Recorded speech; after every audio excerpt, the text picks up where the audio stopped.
그죠? 우리는 주를 맞이해서 하나님께 예배드리는 성도 여러분들의 가정 자녀들 건강사업 직장 위에 하나님의 놀라신 은혜 평강 축복 넘쳐나기를 주님의 이름으로 축원합니다. 오늘은 골로새서 3장 21절의 말씀을 통해서 자녀를 노엽게 하지 말라라는 제목으로 이제 다 함께 은혜를 나눴으면 합니다. 올은 가정과 관련된 행사가 좀 많은 달이에요.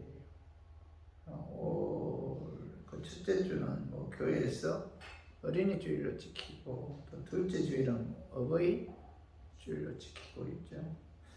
하나님께서 가정의 중요성에 관해 성경 여러 곳에서 언급하고 있죠.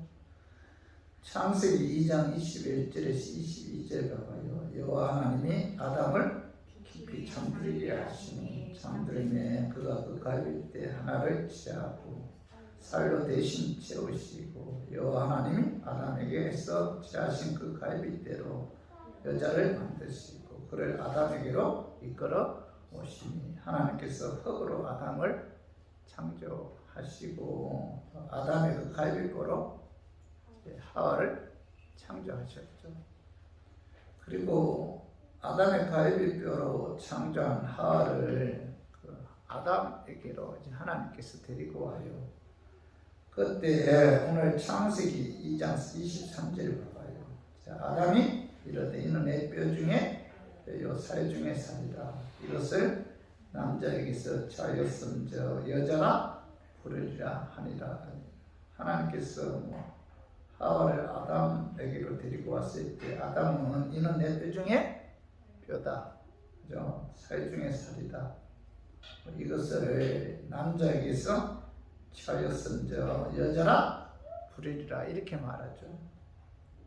그리고 2장 창세기 2장 24절 봐봐요. 이러므로, 그죠? 남자가 부모를 들어 그의 아내와 합하여 둘이 한 몸을 이루지로다. 하나님께서는 아담과 하와를 창조하시죠.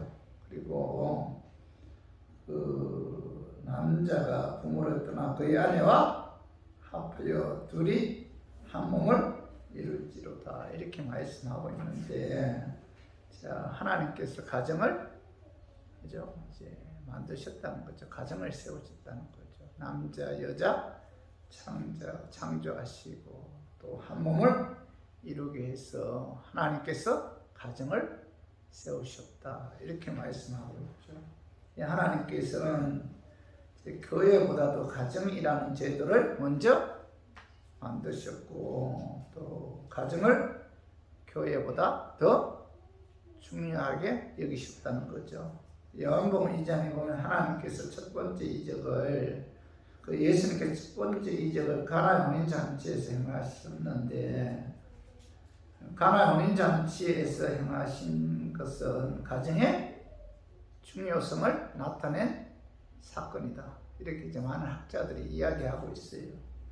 하나님께서는 남자와 부모를 떠나 그 아내와 한 몸이 되어 가정을 이루고, 그리고 자녀를 낳아 양육하는 데 있어서 그 자녀를 어떻게 양육해야 할 것인가를 하나님께서는 성경 말씀을 통해서 우리에게 이제 교훈하고 있죠.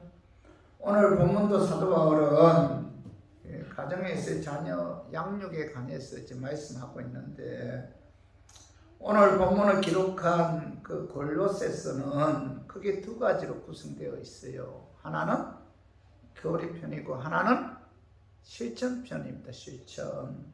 사도 바울은 골로새서 1장 2절에서 그 교리에 관해 말씀하고, 교리. 그래서 사도 바울이 쓰신 서는 전반부에는 항상 교리에 관해서 말씀하고 있고, 후반부에서는 행함에 관해서, 실천에 관해서 말씀하고 있는데, 오늘 골로새서 1장 13절 봐봐요. 그가 우리를 흑암의 권세에서 건져내사 그의 사랑의 아들의 나라로 옮기셨으니, 오늘 상관들을 봐봐요. 그가 우리를 흑암의 권세에서 이렇게 말씀하고 있죠. 그가 우리를 흑암의 근세에서 원래 우리는 흑암의 근세에 묶여 있었다는 거죠. 흑암의 근세. 자, 흑암의 근세 무슨 뜻이에요? 마귀의 세력에 사로잡혀서 방황과 절망과 저주로 얼룩져 있는 마귀의 자녀였다. 그래서 그런 의미에서 사도 바울은 그가 우리를 흑암의 근세에서 흑암의 근세에 묶여 있었다는 겁니다. 마귀의 자녀였다는 거예요. 그런데 오늘 13절 하반절을 봐봐요. 그가 우리를 흑암의 근세에서 건져내사 그의 사랑의 아들의 나라로 옮기셨으니 하나님께서는 흑암의 근세에서 건져내어 그의 사랑의 아들의 나라로 옮기셨다. 이렇게 말씀하고 있잖아요. 하나님께서 어떤 방법을 통해서 우리를 흑암의 근세에서 건져내어 그의 사랑의 나라로 옮기셨는가? 어떤 방법을 통해서 마귀의 자녀에서 하나님의 자녀로 옮기셨는가? 자, 오늘 골로새서 1장 14절 봐봐요. 그 아들 안에서 우리가 속량 곧 제사함을 얻었도다. 자, 속량이라는 뜻은 대가를 지불하고 사서 온 상태로 회복시킨다. 그죠? 죄값을 지불하고 다시 뭐예요? 샀다 그런 의미잖아, 속량. 그죠? 예수 그리스도께서 우리의 죄를 사시기 위해 십자가에 죽으시고 이렇게 하기 위해 죽은 지 사흘 만에 부활하셨는데 하나님께서는 예수 그리스도의 십자가에 죽으심과 부활을 통해서 우리를 뭐죠? 흑암의 근세에서 건져내어 그의 사랑의 아들의 나라로 옮기셨다. 자, 예수 그리스도의 십자가의 죽으심과 부활을 통해서 우리는 뭐예요? 마귀의 자녀에서 하나님의 자녀로 옮기셨다. 누구를 통해서요? 예수 그리스도를 통해서. 그렇죠? 그래서 우리가 예수 그리스도의 죽으심과 부활을 우리가 통해서 하나님의 자녀가 되었고 또 하나님의 또 자녀로 새로 태어났다. 이렇게 사도 바울은 말씀하고 있죠. 이것이 사도 바울이 항상 전반부에 쓴 교리 부분이죠. 교리 부분. 너희들이 어떻게 마귀의 자녀에서 하나님의 자녀가 되었는가? 예수 그리스도의 십자가에 죽으시며 부활을 통해서 너희들이 거듭났고 새로 태어났고 하나님의 자녀가 되었다. 이게 사도 바울의 그 교리 부분의 핵심입니다. 그런데 오늘 골로새 3장 1절에 봐봐요. 그러므로죠. 그러므로 너희가 그리스도와 함께 다시 살리심을 받았으면, 자, 그러므로 사도 바울은 교리와 실천 부분을 그러므로라는 접속사를 통해서 연결해서 말씀하고 있죠. 예수 그리스도의 십자가 죽으심과 부활을 통해서 새로 태어난 하나님의 자녀들은 그러므로 뭐예요? 어떻게 살아야 되는가? 너희들이 하나님의 은혜로 예수 믿어 구원받았다면 구원받은 하나님의 자녀들은 어떤 삶을 살아야 되는가? 그러므로 너희가 그리스도와 함께 다시 살리심을 받았으면, 이렇게 이제 말씀하고 있죠. 사도 바울은 그죠? 너희가 그리스도와 함께 다시 살리심을 받았다면 그러므로 너희들은 이렇게 살아야 된다 하면서 골로새 3장 1절 이하에서 말씀하고 있죠. 그 중에 오늘 본문 골로새 3장 21절에 하나님의 은혜로 예수 믿어 구원받은 하나님의 자녀들은 하나님께서 주신 자녀를 가정을 이루게 하시고 자녀를 주신 그 자녀 양육에 대해서 이제 사도 바울이 말씀하고 있죠. 그래서 저는 본 말씀을 통해서 하나님의 은혜로 예수 그리스도 십자가에 죽으시고 부활의 믿음으로 구원받은 하나님의 자녀들은 하나님께서 선물로 주신 자식을 어떻게 양육해야 하는가, 여기에 관해서 알아보고 깨달아서 여러분 하나님의 말씀대로 순종해서 여러분들의 자녀들이 믿음 안에서 성장해서 하나님께 더 귀하게 쓰임받는 그런 자녀들이 되었으면 하는 그런 마음에서 제가 오늘 이 말씀 준비했습니다. 말씀 전가할 때 약한 마귀는 나사렛 예수 이름으로 떠나고 성령 하나님께서 함께 하심으로 깨닫는 그런 은혜 임하기를 주님의 이름으로 축원합니다. 오늘 말씀을 통해서 자녀 양육하는 데 있어서 하나님께서 주시는 말씀은 첫 번째로 자녀를 양육하는 데 있어서 궁극적인 책임은 아버지에게 있다는 거예요. 자녀를 양육하는 근본적인 책임은 누구에게 있어요? 부부 중에 아버지에게 있다. 그래서 오늘 봐봐요. 골로새서 3장 21절에 봐봐. 아비들아 너희 자녀를 노엽게 하지 말지니. 여기 봐. 아비들아. 사도 바울이 아비들아라고 칭한 이유는 아버지가 뭐예요? 자녀의 가정의 지도자이기 때문이죠. 아비들아. 그렇기 때문에 가정에서 일어나는 궁극적인 책임은 누구에게 있어요? 아버지에게 있다. 그런 의미에 있어서 사도 바울은 아비들아 이렇게 말씀하고 있죠. 아버지는 자녀 양육하는 데 있어서 일어나는 모든 문제는 자신이 져야 됩니다. 가족에게 책임 전가해서는 안 된다는 거예요. 자녀 교육의 모든 책임은 누구에게 있어요? 아버지에게 있다. 아버지가 뭐예요? 그 아버지가 하나님께서 그 가정의 지도자로 세웠기 때문이다. 그래서 오늘 그 창세기 3장 1절 이하에 보면은 그 하와가 뱀이라는 사단의 유혹에 넘어가서 하나님께서 먹지 말라고 한 선악과를 따먹은 후에 자기와 함께 하고 있는 그 남편 아담에게도 먹게 하죠. 그런데 하나님께서는 선악과를 따먹은 그 책임 추궁을 하와에게 한 것이 아니고 아담에게 해요. 아담.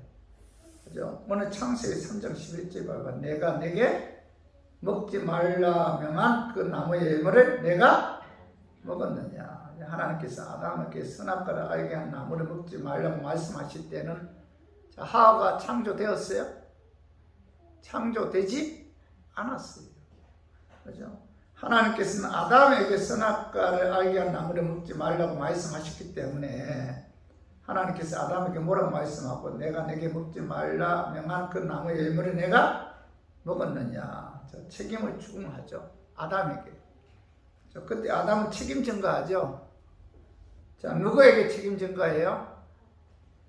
왜 먹지 말라 한 선악과를 먹었느냐라고 이제 하나님께서 아담에게 책임을 물으니까 아담이 책임 전가를 하는데 오늘 창세기 3장 12절 한번 읽어봐요. 하나님이 주셔서 나와 함께 있게 하신 여자 그가 그 나무 열매를 내게 주므로 내가 먹었나이다. 오늘 12절 3번 하나님이 주셔서 나와 함께 있게 하신 여자 하나님이 주셔서 아담은 누구에게 책임 전가해요? 하나님께 책임 전가하잖아요. 하나님이 왜 내게 아담이라는 여자를 주셨습니까? 누구에게 책임 전가해요? 하나님께 아담은 책임 전가하죠. 그죠? 하나님이 주셔서 나와 함께하는 여자 때문에 내가 선악과 먹었습니다. 그죠? 왜 그런 여자를 내게 주셨습니까? 아담은 하나님이 주셔서 하나님께 먼저 책임 전가하죠. 그리고 오늘 12절 하반절에 봐봐요. 그가 그 나무 열매를 내게 주므로 내가 먹었나이다. 그 다음 누구에게 책임 전가해요? 아담은 첫 번째 하나님, 두 번째 누구예요? 하와에게 책임 전가. 하와. 왜 그런 여자를 내게 붙여주었어? 내가 그 여자 때문에 선악과 먹게 되었습니다. 그죠? 하와에게 책임 전가하죠. 하와는 누구에게 책임 전가해요? 오늘 창세기 3장 13절 여호와 하나님이 여자에게 이르시되 내가 어찌하여 이렇게 하였느냐. 여자가 이르되 뱀이 나를 깨므로 내가 먹었나이다. 하와는 뱀이 나를 깨므로 내가 먹었다 하면서 뱀에게 책임 전가하죠. 그러나 하나님께서 누구에게 책임을 추궁하죠? 아담에게 하죠. 그 모든 책임은 아담에게 있다는 거죠. 하나님께서 아담에게 선악과 따먹지 말라고 말씀하셨기 때문에 아담이 그 가정의 지도자이기 때문에 하나님께서 아담에게 하나님의 말씀에 불순종하여 선악과 따먹음으로 그죠? 그 아담에게 책임을 추궁한 거죠. 마찬가지로 가정의 모든 책임을 누가 져야 돼요? 가정의 지도자인 아버지가 그죠? 책임을 져야 됩니다. 하나님께서 그 가정의 지도자로 세우신 아버지께서 그 가정의 모든 책임을 추궁한다는 거죠. 자녀 교육의 책임 또한 아버지의 몫이라는 거죠. 자식이 잘못되었을 때 무조건 모든 책임을 엄마는 가족들에게 돌려서는 안 된다는 거죠. 자식이 어떤 모양이 되도록 집에서 자식을 그렇게 관리했느냐 하면서 엄마에게 책임 전가해서는 안 된다는 겁니다. 근본적인 책임은 누구에게 있어요? 하나님께서 가정의 지도자로 세우신 아버지에게 있다. 이게 성경적인 교훈이에요.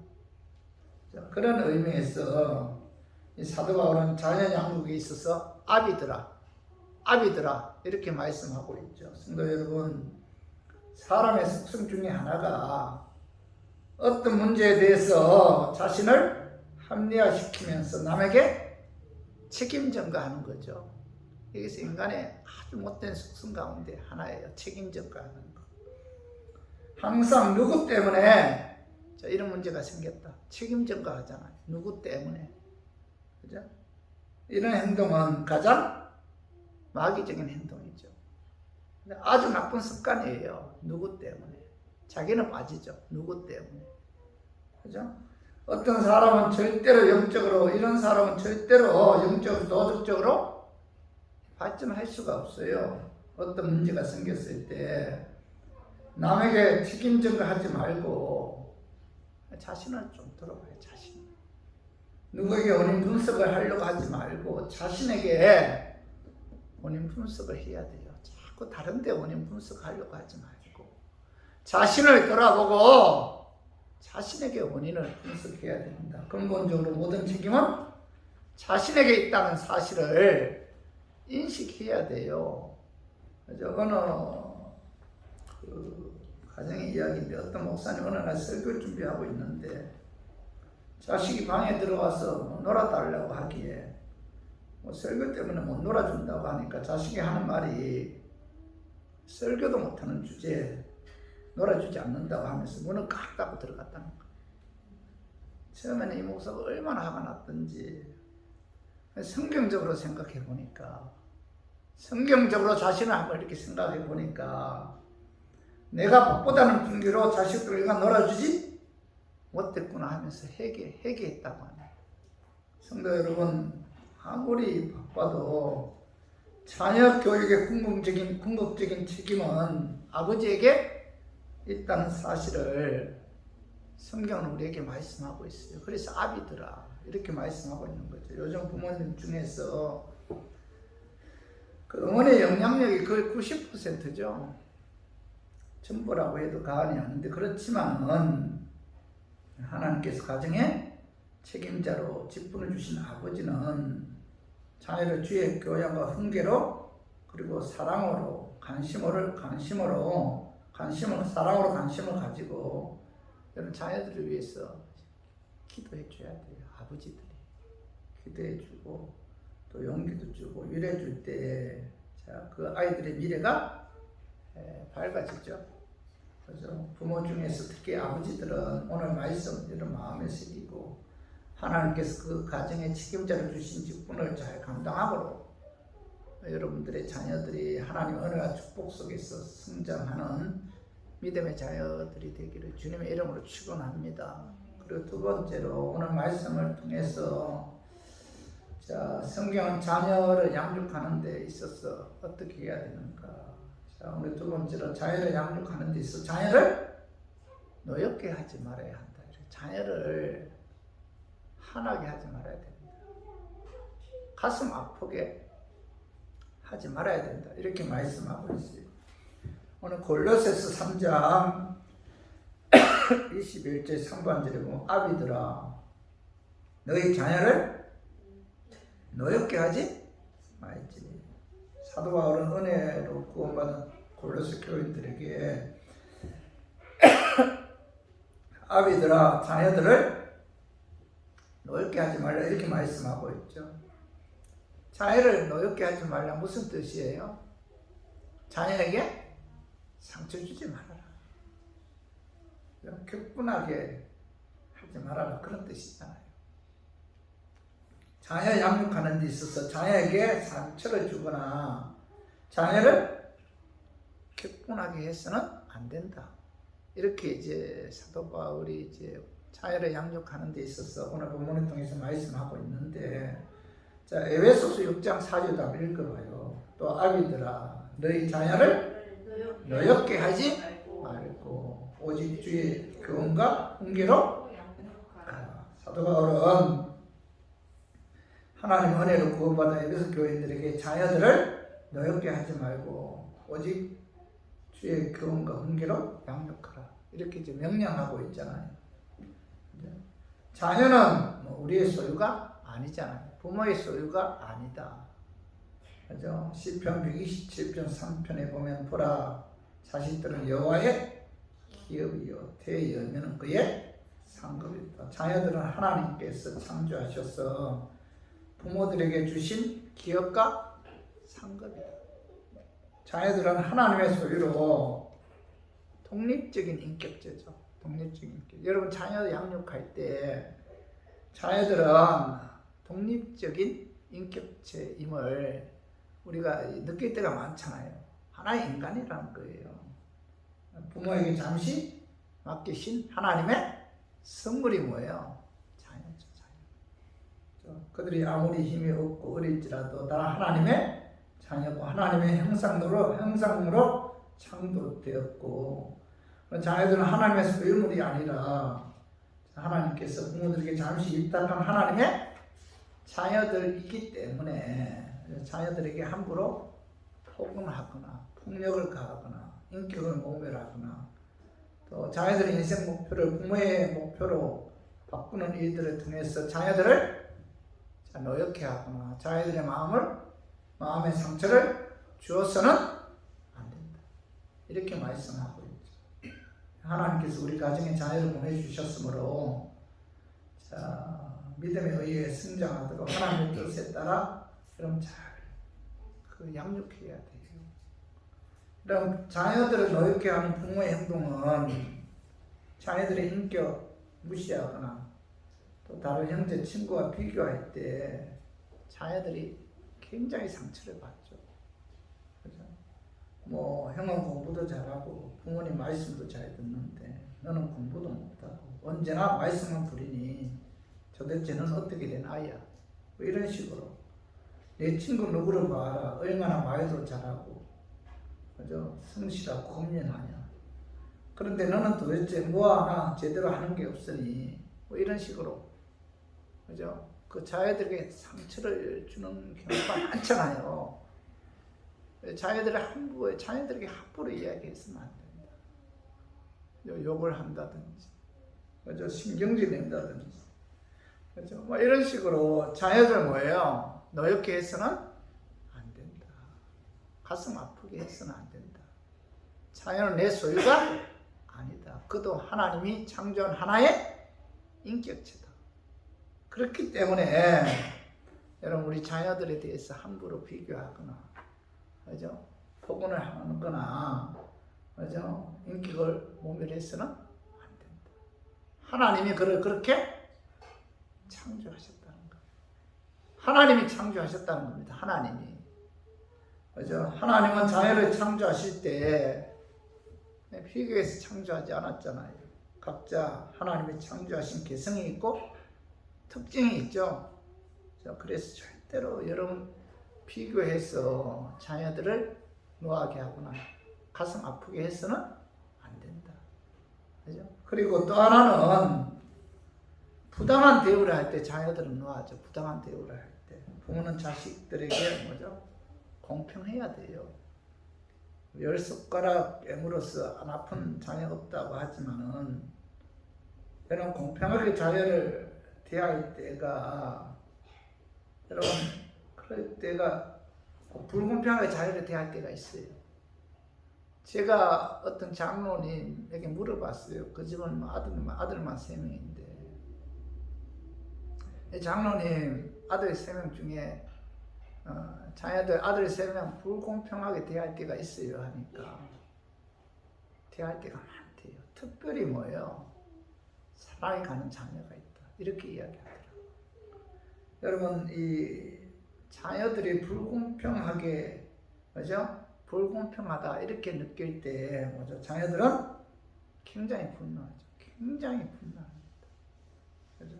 부모는 자녀에게 공평해야 돼요. 공평해야 됩니다.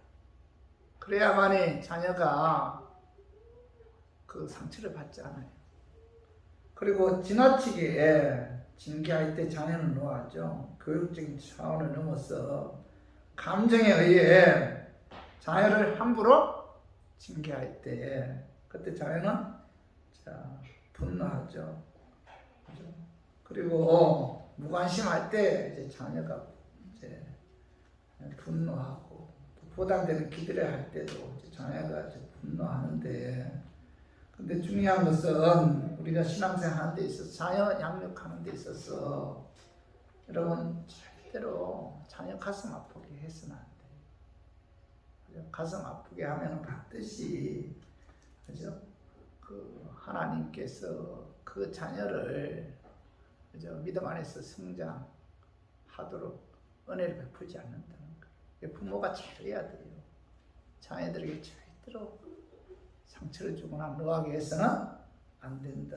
여러 가지 부족한 점이 있더라도 부모는 뭐요?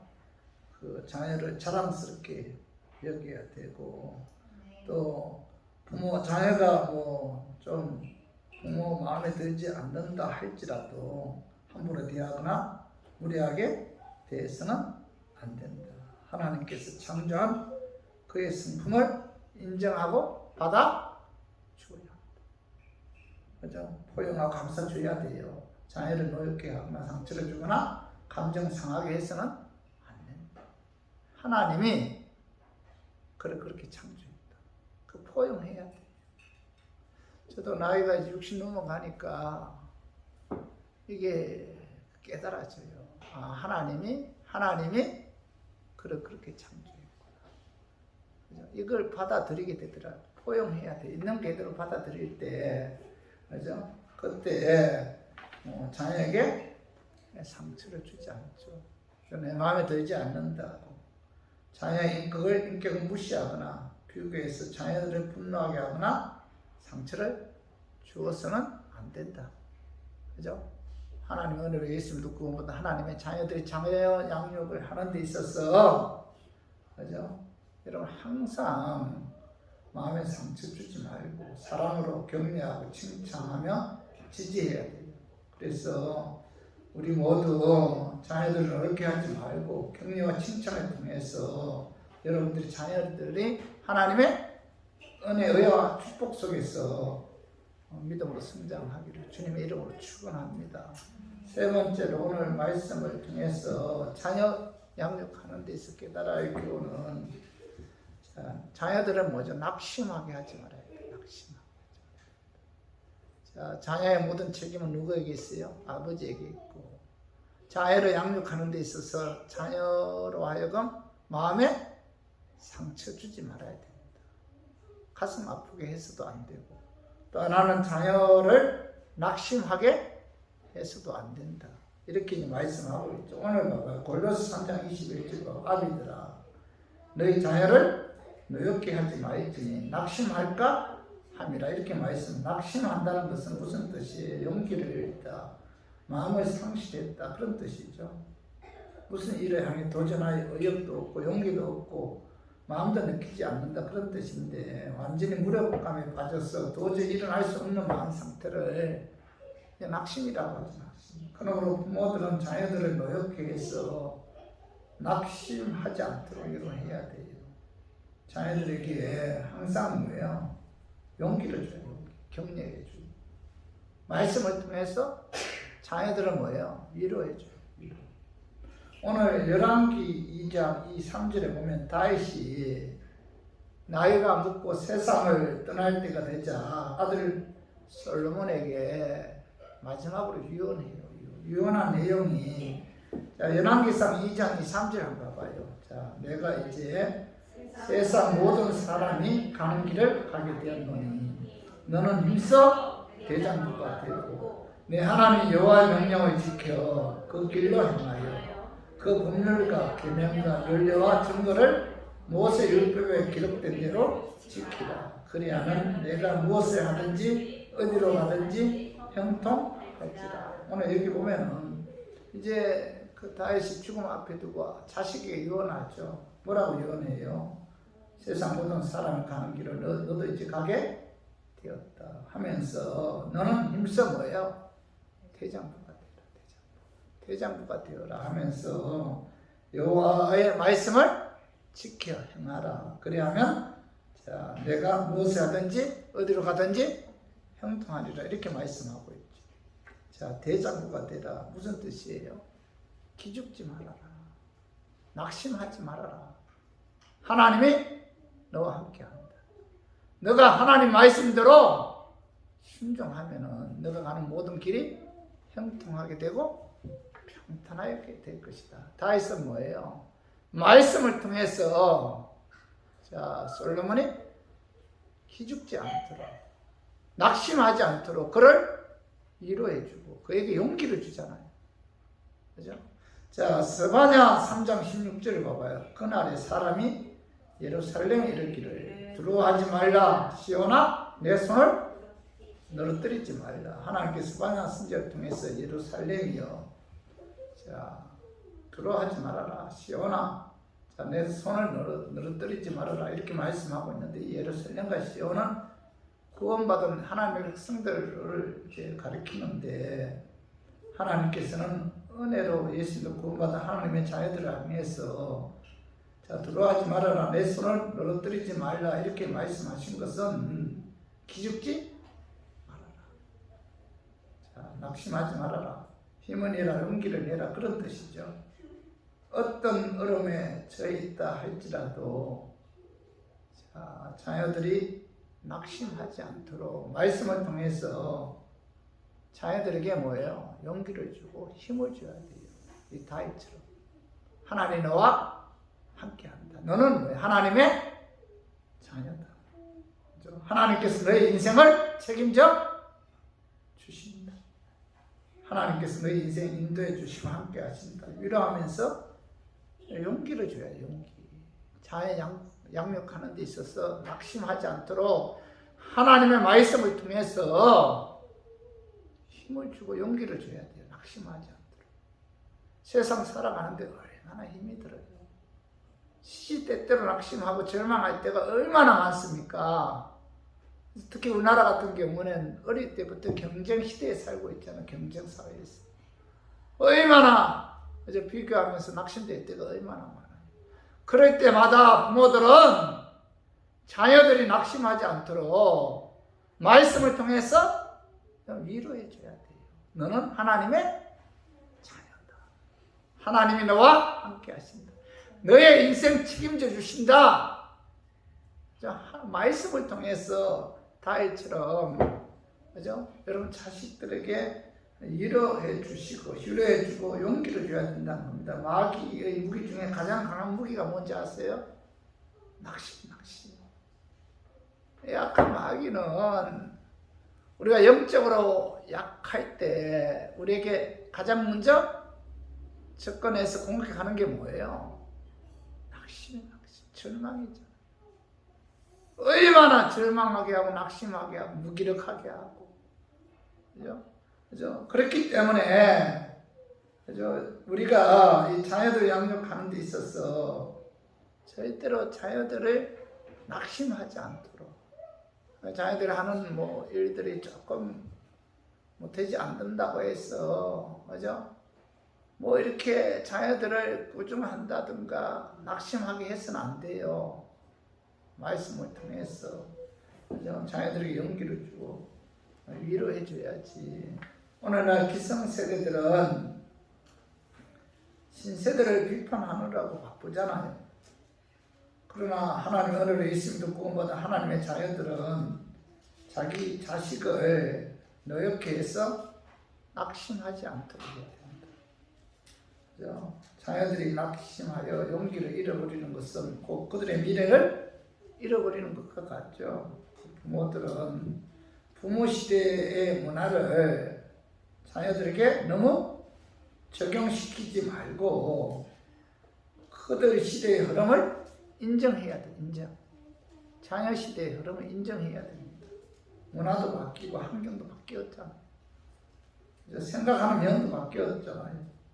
그 시대의 문화와 흐름을 받아들일 줄 알아야 돼요. 부모들은. 자녀들의 그 시대 흐름을 받아들여야지. 캐캐묵은 옛날 이야기하면서 자기 생각을 관철시키기 위해서 자녀들을 몰아붙이지 말아야 한다. 요즘 인터넷 시대잖아요. 정보화 시대잖아요. 옛날 캐캐묵은 우리 시대 때, 그죠? 그래서 젊은 애들이 부모들 보고 뭐라고 하죠? 꼰대라고 하잖아요. 캐캐묵은 그런 사고방식으로 자녀들을 몰아붙이는 경우가 여러분 얼마나 많아요. 그죠? 우리가 부모들이, 그죠? 이 자녀들의 그 시대를 인정해야 된다. 그 문화 인정해야 돼요. 받아들여야 됩니다. 그죠? 그리고 부모들은 자녀들에게 본이 되는 신앙을 보여줘야 되고, 특히 부모들은 자녀들에게 기도하는 모습 보여줘. 기도하는 모습. 부부간에 싸우지 말고 사랑하며 화목하게 하는 이런 모습 보여줘야 돼요. 자녀들 여러분 기도 많이 해야 돼요. 이런 그 부모들이 자녀를 위해서 기도하는 모습 보여줘야 돼요. 그러면 자녀들이 어려운 일이 있다 할지라도 우리 부모가 나를 위해서 기도하기 때문에 이길 수 있다 이런 힘을 얻게 된다는 겁니다. 어떤 목사님이 목회를 하면서 너무 힘들 때마다 우리 부모님이 나를 위해 기도해 주었기 때문에 내가 이 사명을 잘 감당할 수 있다 이런 확신을 갖고 힘을 냈다고 합니다. 자녀들에게 부모 기도하는 모습 보여줘야 돼요. 발명왕 에디슨의 그 영감은 그의 어머니의 양육에서 나온 것이다 이렇게 이야기해요. 어느 날 학교에서 에디슨이 그 이해 못할 행동에 의해 학교를 그만두게 되었는데, 그러나 어머니는 그를 혼내지 않고 그를 이해하고 그 아이 입장에서 그를 양육하기로 결심하고, 그죠? 그를 항상 위로해주고 용기를 주었다고 해요. 낙심하지 않도록. 그의 어머니는 앞만 보고 하나만 생각하는 에디슨의 성격을 발견하고 에디슨을 이제 과학자로 성장시키는데, 우리 교인들도 시대의 흐름에 뒤떨어져서 지나치게 간섭하거나 다른 아이와 비교해서 자녀들 하여금 낙심하게 하지 말고, 그죠? 그 아이를 하나님께서 주신 재능과 특성을 잘 개발해서 하나님의 영광을 위해 귀하게 쓰임 받을 수 있도록 우리가 자녀를 양육해야 돼요. 그 자녀에게 주신 이 재능이 있어요. 특징이 있으면 그 특성이 있으면 그 잘 양육해야 돼요. 그래서 자녀들 하여금 마음에 상처 주지 말고 낙심하게 하지 말고 또 힘과 용기를 주므로 그들이 믿음 안에 성장해서 하나님께 귀하게 쓰임받는 우리 성도님들의 자녀들이 되기를 주님의 이름으로 축원합니다. 자, 말씀 정리하기. 오늘 말씀 통해서 자녀 양육하는 데 있어 깨달을 교훈은, 자녀 양육하는 데 있어 궁극적인 책임 누구에게 있어요? 아버지. 하나님께서 그 가정의 지도자를 세우셨기 때문에. 두 번째, 자녀를 양육하는 데 있어 자녀를 노엽게 하지 말고. 세 번째로는 뭐예요? 낙심하게 하지 말아야 돼. 특히 자녀들이 어려운 일에 처할 때 말씀을 통해서 힘을 주고 용기를 주고 또 기도해 줘야 돼요. 오늘 어린 주일을 맞이해서 여러분들 자녀들 양육할 때 절대로 뭐예요? 가슴 아프게 하지 말고 낙심하게 하지 말고 기도로 말씀으로 주의 교훈으로 훈계해서 여러분의 자녀들이 믿음 안에서 성장해서 하나님께 귀하게 쓰임 받는 저 우리 교인들의 자녀들이 되기를 주님의 이름으로 축원합니다.